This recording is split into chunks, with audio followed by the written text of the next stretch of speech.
Hello friends, आप लोगों का एक बार फिर से एम के पांडे स्टडी लैब के यूट्यूब चैनल में स्वागत है।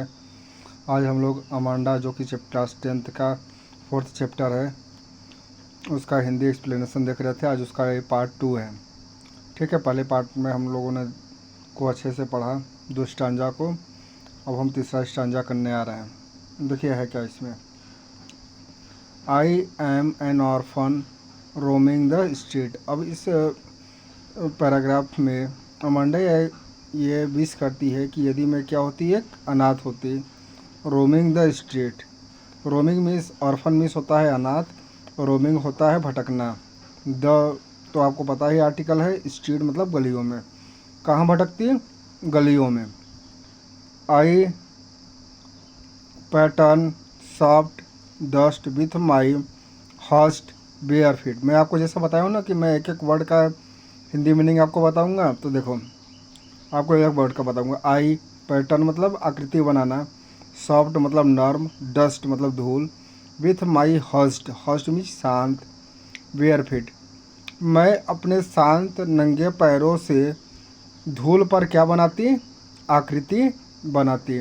बोले कि यदि मैं एक अनाथ बच्ची होती तो मैं गलियों में टहलती और मैं अपने शांत नंगे पैरों से कोमल धूल पर क्या बनाती? आकृति। देखो बच्चों, क्या होता है, धूल जब इकट्ठा होता है तो उस पर आप जैसे भी चाहो आकृति बनाओ, बन जाता है ना। तो वही इसमें बताया गया है। The silence is golden, the freedom is sweet. देखो, साइलेंस मीन्स शांति, इज मीन्स है, गोल्डन मीन्स यहाँ पर गोल्डन जो गोल्ड होता है वो काफ़ी महंगा होता है ना। तो गोल्डन ये बहुत सुनहरा रंग से नहीं है, यहाँ पर मूल्यवान से है। The freedom is sweet. Freedom मतलब स्वतंत्रता, इज मतलब है, स्वीट मतलब सुखद। देखो है क्या, उसकी जो शांति होगी वह मूल्यवान है और जो स्वतंत्रता होगी वह काफ़ी सुखद होगी।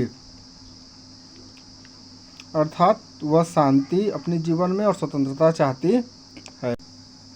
और फिर देखिए आगे का paragraph. Don't don't eat that chocolate Amanda. अब उसकी माँ फिर से बोलती हैं अमांडा से कि डोंट ईट, मत खाओ, दैट मीन्स वह चॉकलेट मत खाओ अमांडा।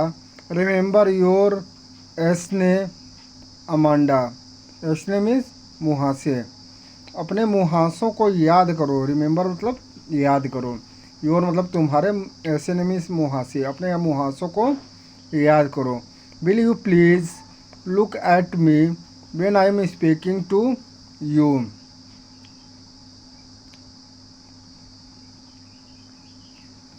प्लीज़ मतलब प्लीज़ लुक मतलब ध्यान देना। तुम मेरे बातों पर ध्यान दो जब मैं तुमसे कुछ कह रही हूँ। अब देखो इसके माँ इसमें इस स्टांजा में क्या की हैं, उससे ये रिक्वेस्ट कर रही हैं कि अमांडा तुम ये चॉकलेट को मत खाओ।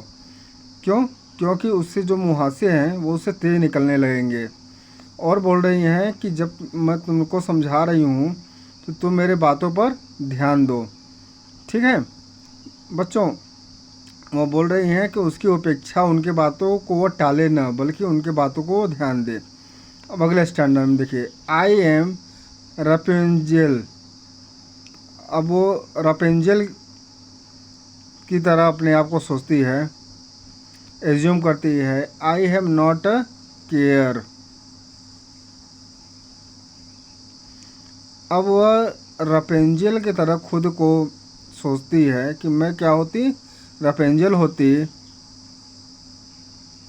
आई हैव नॉट अ केयर, उसको कोई भी चिंता नहीं होती। Life in a tower is tranquil and rare.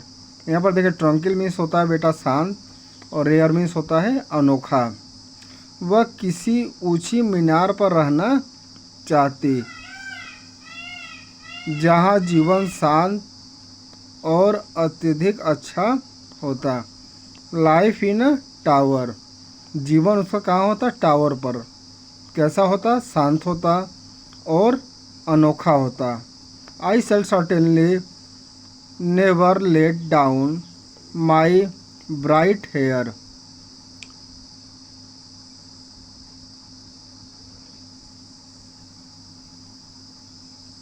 और I shall certainly never let down. Let down मतलब नीचे लटकाना। माई ब्राइट हेयर, अपने चमकीले बालों को। मैं अपने चमकीले बालों को नीचे नहीं लटकाती। आई shall certainly never, never means कभी नहीं। मैं अपने चमकीले बालों को कभी नीचे नहीं लटकाती जिससे कि पकड़ कर रखे उससे कोई ऊपर चढ़ पाता। रपेंजल के बारे में है ना स्टोरी कि उसका जो बिलवर था वो उसके बालों को पकड़ के ऊपर चढ़ा था, तो वही वो कह रही है कि मैं रपेंजल की तरह शांत किसी टावर पे रहती और मैं अपने बालों को कभी नहीं लटकाती जिससे कोई पकड़ के उसको ऊपर चढ़ता और उसको परेशान करता। उम्मीद है कि आपको ये पैराग्राफ समझ में आया होगा। अगले पैराग्राफ में चलते हैं। स्टॉप आप लोग एक काम किया करिए, जब मैं एक पैराग्राफ बता लूँ तो उसको वीडियो को स्टॉप करके एक एक वर्ड का मीनिंग समझ करके आप उसका हिंदी मीनिंग बना लिया करिए। Stop that sulking at once.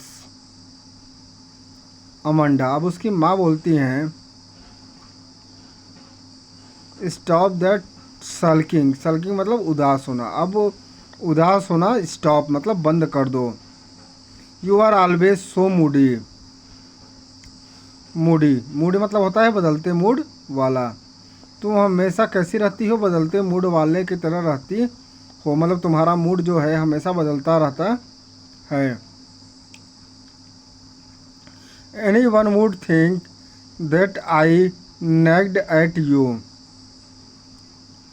Any would think, कोई भी देख करके तुम्हें सोचेगा कि आई नेग्ड। नेग्ड मतलब होता है बार बार डांटना। एट यू मतलब तुमको। हम लोग तुमको बार बार परेशान करते हैं या डांटते हैं। अमांडा, उसकी माँ क्या करती हैं इस पैराग्राफ में दिया गया है बच्चों कि तुम उदास होना बंद कर दो और जो तुम्हारा ये बार बार हंसते हंसते उदास हो जाने का मूड है उसे बंद कर दो। और कोई तुम्हें इस तरीके से उदास रहोगे तो तुम्हें क्या कोई सोचेगा, जैसे कि हम लोग बार बार डांटते रहते हैं। तो बच्चों उम्मीद है कि आप लोग को ये अमांडा जो चैप्टर है ये अच्छे समझ में आया होगा। वीडियो को आप लोग शेयर करें अपने दोस्तों से में, जैसे कि लोगों को ज़्यादा से ज़्यादा इसकी लाभ मिल सके। इस चैनल को सब्सक्राइब कर लें मेरी मेहनत के लिए और एक लाइक ज़रूर करें। अब हम इसका एक ऐसा यूनिक आंसर लेके आएंगे अगले पार्ट में जिससे कि बोर्ड एग्ज़ाम का कोई भी क्वेश्चन आए आप उसे लिखेंगे तो आपको फुल मार्क्स मिलेगा। तो इसका अगला पार्ट ज़रूर देखें। Thank you for watching.